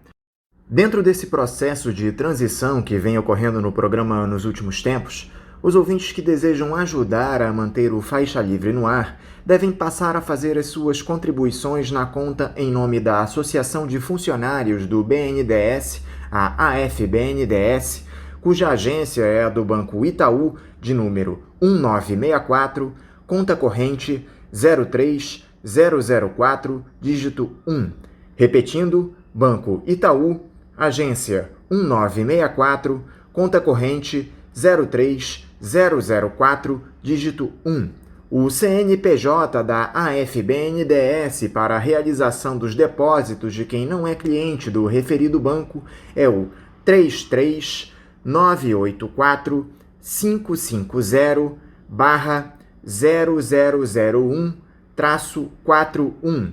Repetindo, o CNPJ da AFBNDES é o 33-984-550-0001-41. Lembrando que todos os recursos depositados nesta conta são destinados exclusivamente ao financiamento dos custos do Faixa Livre.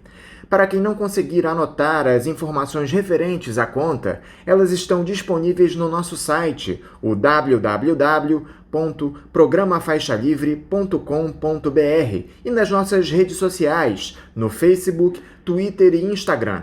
É importante lembrar que os ouvintes que têm depósitos agendados para a antiga conta da AEPET devem fazer a mudança do agendamento no seu respectivo banco. Repetindo mais uma vez a conta da AFBNDES do Banco Itaú, agência 1964, conta corrente 03004, dígito 1. Vamos agora a um novo intervalo. Voltaremos daqui a pouquinho. Voltamos a apresentar Faixa Livre. Já voltamos, ouvintes, e agora eu cumprimento o advogado trabalhista Sérgio Batalha. Sérgio Batalha, bom dia. Bom dia, Anderson. Sérgio, eu quero te agradecer por mais uma vez você se dispor a conversar conosco aqui no Faixa Livre. Sérgio, no último dia 11, completou-se 3 anos da promulgação da reforma trabalhista. Essa que é uma das principais tragédias provocadas pelo golpe que derrubou Dilma Rousseff da presidência e ampliou a atuação desses ultraliberais no nosso país.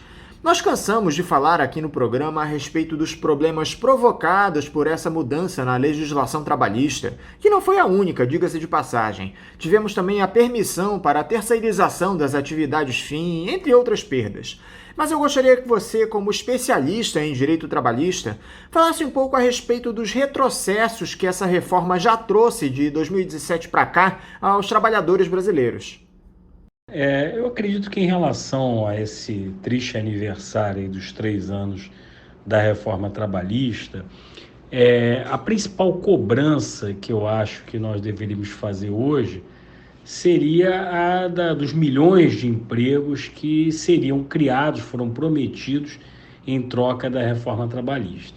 Então, como eu já previa em 2017 e cheguei a várias vezes declarar isso publicamente, mudança na legislação trabalhista não cria emprego algum, não houve a criação de empregos, na verdade o desemprego ele se mantém, agora até na verdade aumentou bastante, mas ao longo desses 3 anos não houve nenhuma significativa melhora no desemprego no país, ou seja, então sobre esse aspecto que era o principal objetivo da reforma trabalhista, ao menos o objetivo declarado na mídia, né, pelos deputados, pelo presidente Temer na época e pelo Bolsonaro, que apoiou a reforma e buscou inclusive complementá-la com outras alterações na legislação trabalhista. Esse objetivo, que era o grande objetivo da criação de empregos, objetivamente não ocorreu. E acho que isso deve ser cobrado nesse aniversário. Quer dizer, para onde foram esses empregos prometidos?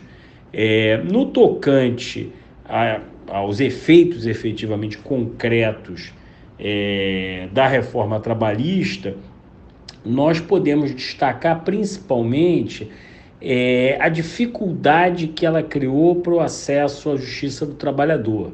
Quer dizer, na verdade, houve uma restrição, em muitos casos inconstitucional, inclusive, ao direito de acesso à justiça por parte do trabalhador. Você criou dificuldades intencionais, né, para que o trabalhador não entrasse com processos trabalhistas. Um dos grandes objetivos reais da reforma trabalhista, quer dizer, efetivamente buscados pelos seus idealizadores era o de dificultar o acesso à justiça e, com isso, dificultar a efetividade dos direitos trabalhistas, né? Então, com isso, você basicamente queria reduzir o passivo trabalhista das empresas, mas não reduzir de uma forma positiva, com o cumprimento da lei. Você busca reduzir no sentido de não haver o acesso à justiça para que o trabalhador busque os seus direitos. Então, nesse aspecto, você criou uma dificuldade adicional, uma exigência de liquidação de pedidos com uma condenação em honorários, né, quando o trabalhador é sucumbente naquele pedido. Então, embora os trabalhadores, advogados, né, estejam enfrentando essa ameaça de várias formas, pedindo gratuidade de justiça e com outras estratégias jurídicas para evitar esse tipo de condenação, houve efetivamente um fator intimidatório sobre o trabalhador, né, no sentido dessa condenação em honorários advocatícios. Houve também várias outras mudanças de natureza processuais desfavoráveis ao empregado, sempre buscando dificultar o seu acesso à justiça. Na parte concreta dos direitos trabalhistas, você teve sim alguns retrocessos, como essa questão de uma terceirização, uma permissão de uma terceirização indiscriminada, né? E que acabou até provocando uma série de violações da legislação trabalhista que eu posso abordar mais à frente. Na sua opinião, Sérgio, qual é o maior problema que essa reforma provocou ao trabalhador? É a dificuldade de se conseguir tempo de serviço para a aposentadoria. Vale lembrar que também tivemos uma reforma da Previdência nesse período.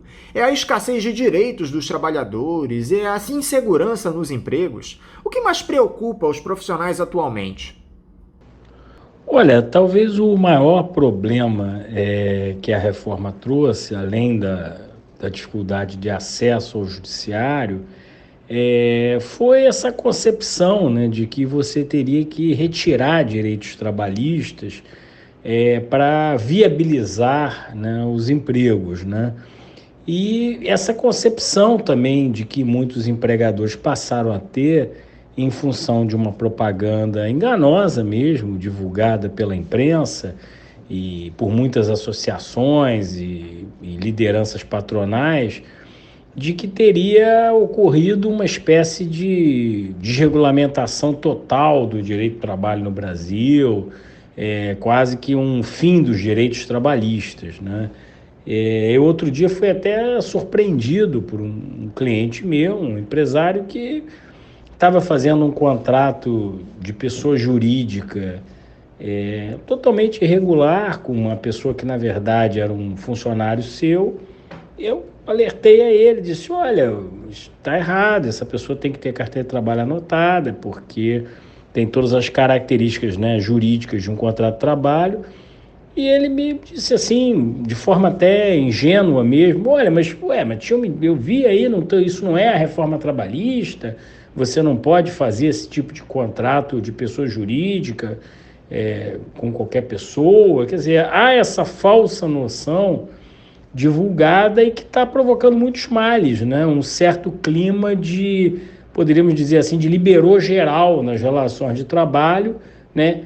Estimulado também pela questão do afrouxamento da fiscalização trabalhista. E como anda a situação de vocês, advogados trabalhistas, diante de um cenário de absoluta precarização do trabalho no nosso país, Sérgio? Que tipo de processo tem passado com maior frequência pelas suas mãos? Como é que anda a relação entre profissional e empregador depois da aprovação dessa reforma? Olha, a advocacia trabalhista, ao contrário até do que poderia se imaginar, pelo menos ao que eu tenho informações, ela está até com bastante trabalho. Quer dizer, na verdade, houve uma redução maior num primeiro momento dos processos trabalhistas. Logo após a reforma, houve uma certa perplexidade dos trabalhadores, mas, assim, com o tempo, o movimento de trabalhadores ingressando na justiça do trabalho foi se normalizando, embora em patamares um pouco inferiores ao período pré-reforma, mas ele já vai se normalizando. Até porque as violações de direito trabalhista, na verdade, continuaram e mais, recrudesceram, né, por conta, inclusive, desse fenômeno que eu comentei, que da divulgação, até de informações enganosas, de como você não precisaria mais, né, você poderia fazer qualquer coisa na área trabalhista, você poderia fazer contrato de PJ com o empregado, você poderia não pagar verba rescisória. Então começou a haver um clima meio de vale-tudo que acaba estimulando, né, o surgimento de novas ações trabalhistas. Não, o que efetivamente os advogados trabalhistas tiveram que ser mais atentos é para a questão da gratuidade, né, que se tornou muito importante pela perspectiva de condenação, eventualmente, o trabalhador sucumbente em honorários advocatícios. Então, essa busca pela gratuidade se tornou bastante importante. E, evidentemente, também os advogados estão mais atentos à questão do risco de cada processo. Então, por exemplo, antes uma questão de prova de um determinado direito, que às vezes o advogado dizia, não, vamos aguardar o processo para ver se surge uma testemunha, alguma coisa, alguém que foi despedido. Hoje em dia já tem que se ter um pouco mais de cautela em relação a isso, né? Evidentemente, as teses também tendem a ficar um pouco mais conservadoras. Não se busca tanto teses jurídicas mais arrojadas em função da possibilidade da sucumbência. Isso tudo evidente em prejuízo do trabalhador, né? Na verdade, o que tem que se entender é que essa restrição, né, ao acesso à justiça, que tem sido até publicamente celebrada por alguns empresários e até já vi jornalistas, como se fosse uma coisa saudável você ter menos ações, eu já disse isso uma vez, vou repetir, ela é saudável se você tiver um cumprimento espontâneo da lei. Isso é saudável, que haja um aumento do cumprimento espontâneo da lei para que haja menos litígio, menos processos trabalhistas. Agora, o que está ocorrendo é, na verdade, uma demanda reprimida. E pior, na medida em que que o empregador acha que o trabalhador não vai entrar na justiça porque tem medo de ser condenado em honorários de sucumbência, o que vai acontecer é um aumento no descumprimento da legislação trabalhista, o que é muito ruim e pode até provocar, no final das contas, até um aumento também de processos, na medida em que esse descumprimento se massificar, né? Infelizmente, o que eu tenho visto muito é um descumprimento assim, básico da legislação trabalhista, como já havia, mas agora estimulado por um discurso oficial, né? Um discurso do próprio presidente da República, no sentido de estimular esse comportamento dos empresários, né? Dizer que o empresário, que na verdade, reforçar ideologicamente uma atitude de descumprimento da legislação trabalhista. A Justiça do Trabalho ficou mais sobrecarregada depois da reforma, Sérgio. Ela está dando conta de resolver a demanda de processos trabalhistas que chega até ela? Como ficou a Justiça do Trabalho, Sérgio? A Justiça do Trabalho, ela na verdade não ficou mais sobrecarregada porque, de certa forma, essa dificuldade adicional que a reforma trabalhista criou para o acesso à justiça, ela provocou, num primeiro momento, uma redução dos processos trabalhistas. Depois esse movimento se acomodou, houve novamente um crescimento das ações e hoje você talvez esteja aí a pandemia também agora esse ano provocou possivelmente uma nova redução por conta das restrições de movimentação, né, das pessoas. Mas assim, de qualquer maneira, a Justiça do Trabalho ela até tem se tornado, na verdade, ao contrário, mais eficiente, né? Ela está mais rápida, ela é eletrônica, funcionou inclusive no período da pandemia, e ela tem dado uma resposta, sim, adequada aos processos trabalhistas dentro do possível, né? O problema que acontece é isso, é que houve, na verdade, um estímulo ao descumprimento massivo da legislação trabalhista e, ao mesmo tempo, um desestímulo do acesso à justiça, o que pode provocar uma grande demanda reprimida, né, o que é ruim para toda a sociedade. Com a chegada do Jair Bolsonaro ao Palácio do Planalto, Sérgio, nós perdemos também o Ministério do Trabalho, algo que prejudicou demais as relações trabalhistas. Qual é o peso que teve o fim da pasta combinado a essa reforma, Sérgio? Bom, a eleição do Bolsonaro como presidente, independentemente de outros debates ideológicos, na área trabalhista, em relação ao trabalhador, foi muito ruim, porque o Bolsonaro, na verdade, ele fazia, já até mesmo durante a campanha, chegou a comentar isso em alguns momentos, um discurso contrário à legislação trabalhista, fazendo inclusive, né, uma frase que ficou famosa, que o trabalhador teria que escolher entre menos direitos, né, e emprego, ou mais direitos e emprego nenhum, né? Então, ou seja, ele colocou claramente os direitos trabalhistas como inimigos, né, do emprego, né? Então, havendo todo um discurso ideológico para quase que criminalizar o direito do trabalhador, né? Então, assim, esse movimento é lógico que teve um efeito prático sobre a sociedade, né? Esse efeito foi, primeiro, uma série de projetos de lei, tentativas de reduzir ainda mais o direito do trabalhador, né? Teve, inclusive, tentativas, inclusive durante a pandemia, de se aprovar na carona da pandemia, sem qualquer relação entre uma coisa e outra, se tentou fazer quase uma chamada mini-reforma trabalhista, que felizmente fracassou, porque era, na prática, simplesmente você retirar uma série de direitos do trabalhador, né? E todas as iniciativas do Bolsonaro, no caso também do Paulo Guedes, né, que é o ministro da Fazenda, eram sempre no sentido de retirada de direitos trabalhistas, né? O sonho do Paulo Guedes, inclusive verbalizado várias vezes, é criar o tal contrato verde-amarelo, que seria um contrato de trabalho, né, sem CLT, para resumir, né? Ou seja, com direitos trabalhistas mínimos previstos na Constituição, né? Que seria o sonho dele para você, entre aspas, desregulamentar a economia, né? O que eles querem é, evidentemente, uma precarização total do trabalho assalariado no Brasil, né? Criar um paradigma que existe em poucos lugares do mundo, algumas nações do Sudeste Asiático, que é aquele tipo de trabalho sem legislação, né, com um mínimo de salário para permitir uma superexploração do trabalhador, né?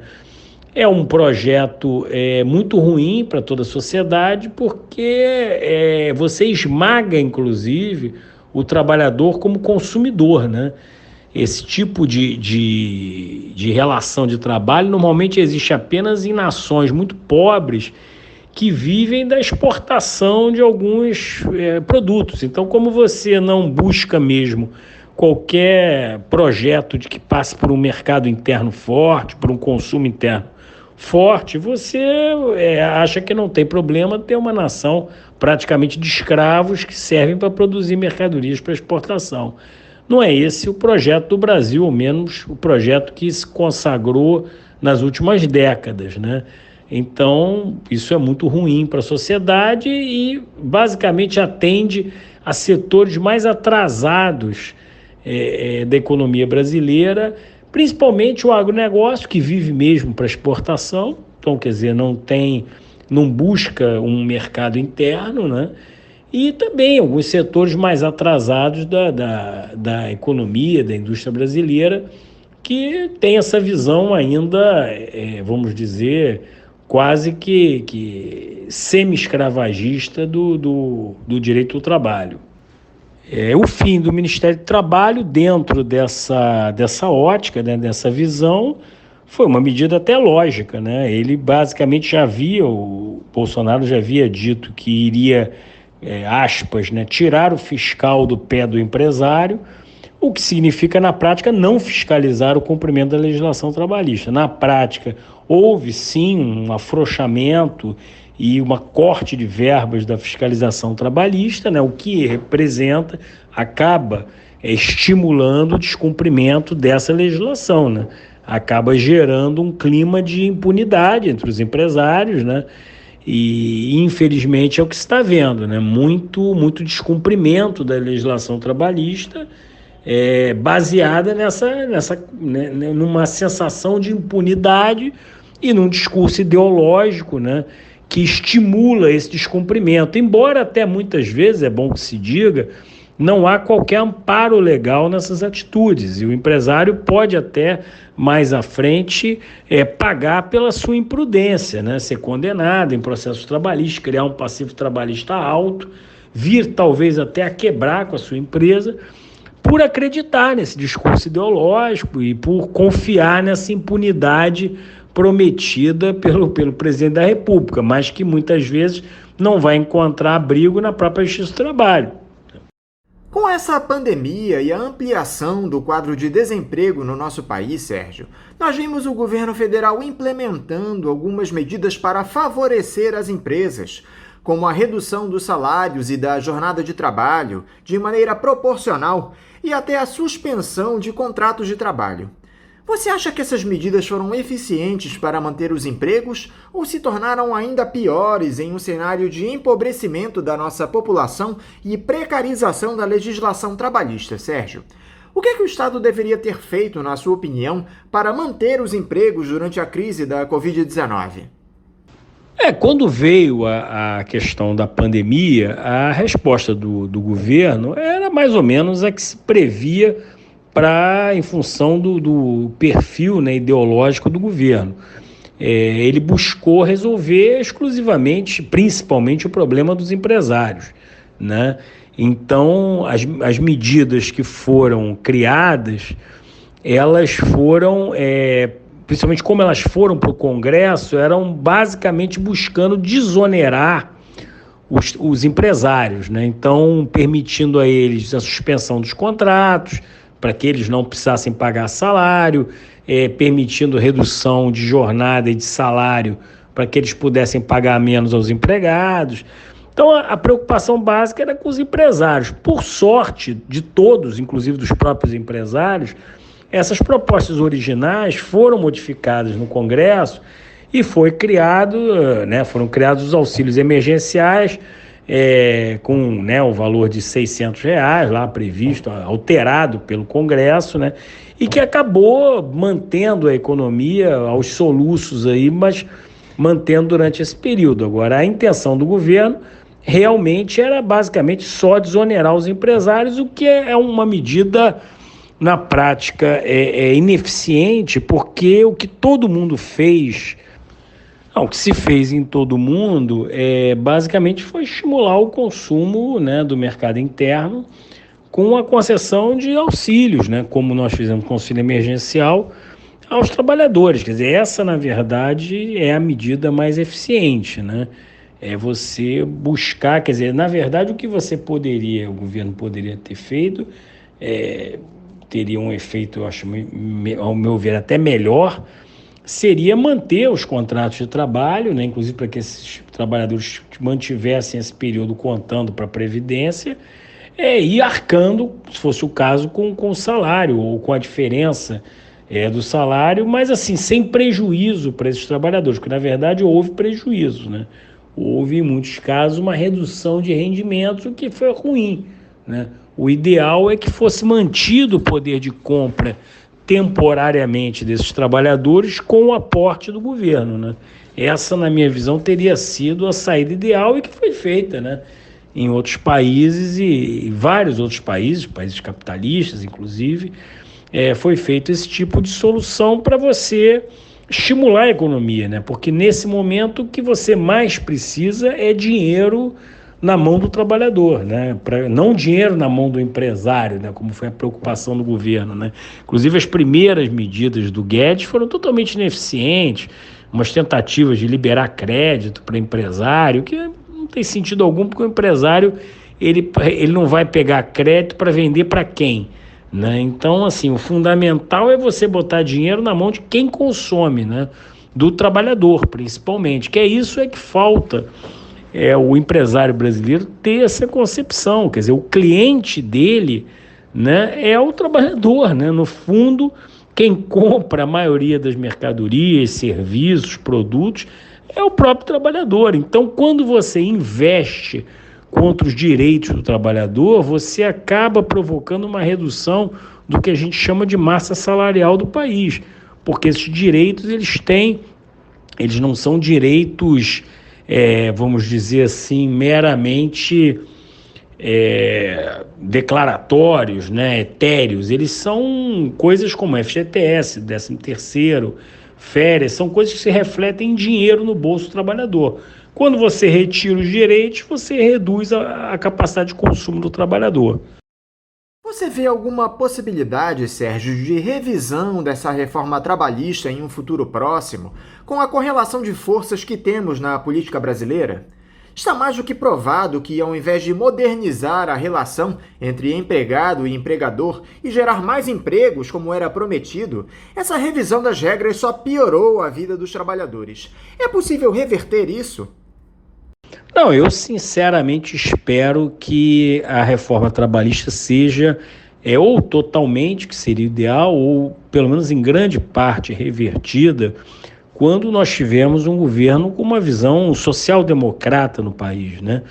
Ou seja, com uma visão de enxergar a sociedade como um todo e enxergar a importância do trabalhador, né, para a construção de um país desenvolvido, né? Você, na verdade, você pode olhar os países desenvolvidos, você não tem nenhum país desenvolvido onde o trabalhador seja um miserável, né? Ao contrário, normalmente são países, né? Você vai ver os Estados Unidos, vai ver a Europa, são países onde o trabalhador tem um padrão remuneratório muito superior ao brasileiro, né? E isso foi conquistado ao longo de décadas de lutas de direitos trabalhistas, assim, inclusive nos Estados Unidos, ao contrário do que muitas vezes se propaga. Mas na Europa, principalmente, você tem uma legislação trabalhista forte, protegendo, sim, o empregado e garantindo um mercado de trabalho pujante, quer dizer, onde o trabalhador tenha uma remuneração digna pelo seu trabalho, o que se reflete também numa capacidade de consumo desse trabalhador que acaba gerando um círculo virtuoso em toda a economia, né? Então, a reversão da reforma trabalhista, além de ser uma questão de justiça, eu acho também que é uma questão de desenvolvimento, de progresso. Agora, existem questões que a reforma trabalhista trouxe que a revisão se impõe até por uma questão de respeito a uma isonomia entre os cidadãos brasileiros, né? No caso, hoje você tem regras introduzidas pela reforma trabalhista que são claramente discriminatórias com o trabalhador, né? O trabalhador brasileiro, ele mesmo com gratuidade, ele pode ser condenado a pagar honorários advocatícios, o que é um absurdo, que não existe em outra área. Esse mesmo trabalhador pode entrar com processo no juizado especial civil e ele não vai, se tiver gratuidade ou na justiça comum, não vai ser condenado. Então, assim, você tem que criar um mínimo de isonomia entre os ramos do Poder Judiciário. Não é justo ou razoável que o trabalhador seja discriminado quando litiga na Justiça do Trabalho em relação ao litígio dele, por exemplo, na Justiça Comum, né? Não tem lógica alguma isso, né? Inclusive, também essa questão da condenação em honorários também é uma questão que tem que ser revista, porque no próprio juizado especial também o consumidor não é condenado em primeira instância em honorários, mesmo sem gratuidade. Então você criou uma série de regras claramente discriminatórias, né, que não tem um fundamento legal que não seja o de discriminar e impedir o acesso à justiça do trabalhador, o que é muito ruim no sentido de como a sociedade vê o trabalhador, né? Quer dizer, vai de encontro claramente ao artigo 1º da Constituição, que bota o valor social do trabalho como um dos fundamentos da República, né? Nós temos que resgatar essa ideia de que o valor social do trabalho é um fundamento da nossa República e que o trabalhador tem que ser respeitado como um cidadão. Sérgio Batalha, muito obrigado por você estar mais uma vez aqui conosco no Faixa Livre. Eu te desejo um bom voto no próximo domingo, um ótimo final de semana e um forte abraço. Eu agradeço aí o convite, estou sempre à disposição de vocês para a gente tentar informar, né, os ouvintes, informar o cidadão, tirar a visão preconceituosa que muitas vezes se difunde em relação ao direito do trabalho, em relação à justiça do trabalho, né, que hoje, muitas vezes, eu até em tom de brincadeira digo que se continuar assim, em breve nós vamos ter a justiça, os direitos trabalhistas sendo julgados em varas criminais, né, vão ser vistos como uma espécie de crime contra a sociedade. Então, para se evitar que a gente chegue a esse ponto de discriminação no trabalhador, é importante, né, a gente divulgar a informação correta sobre a importante função social da justiça do trabalho e do direito do trabalho. Obrigado aí, um abraço. Conversamos aqui com o advogado trabalhista Sérgio Batalha. E vamos encerrando a edição de hoje do Faixa Livre, convidando todos vocês para na próxima segunda-feira, a partir das 8 da manhã, estarem novamente aqui na Rádio Bandeirantes 1360M para mais uma edição do Faixa Livre. Eu desejo a todos vocês um ótimo voto no próximo domingo, que vocês façam a escolha com responsabilidade, sempre pensando no interesse coletivo, que é o mais importante. Um ótimo final de semana a todos e um forte abraço.